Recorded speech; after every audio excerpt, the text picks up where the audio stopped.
This video is about how to understand the Bible, one more key to understanding the Bible.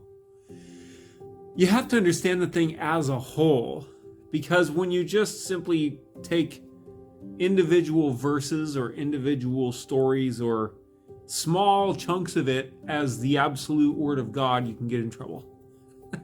i.e., for example, prime example, the writings of Solomon in particularly Ecclesiastes, but some in Proverbs as well. Solomon knew nothing about Jesus. Now, there is one proverb where, actually, I don't believe it's Solomon, but somebody does mention God's son. But that's a very vague reference, so possibly he could have prophesied something like that.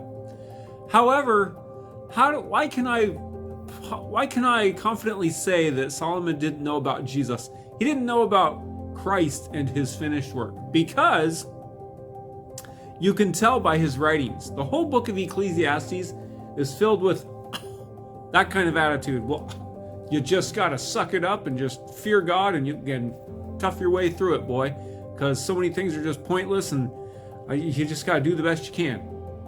Right?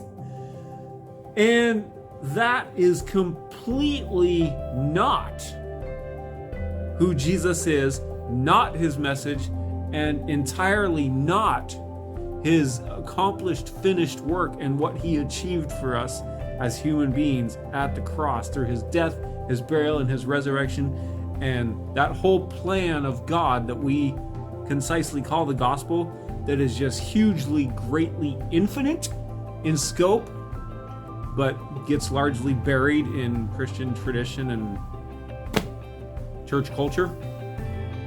So, if Solomon had known about that and known the depths of that, which he couldn't have, because we read in the New Testament that it was hidden from past generations, right? But Paul says it has now been made known through his saints, in the New Testament he said that. So if Solomon had known the beauty of Christ and what he did for humanity, the book of Ecclesiastes would be completely different. And the book of Proverbs would be much different as well.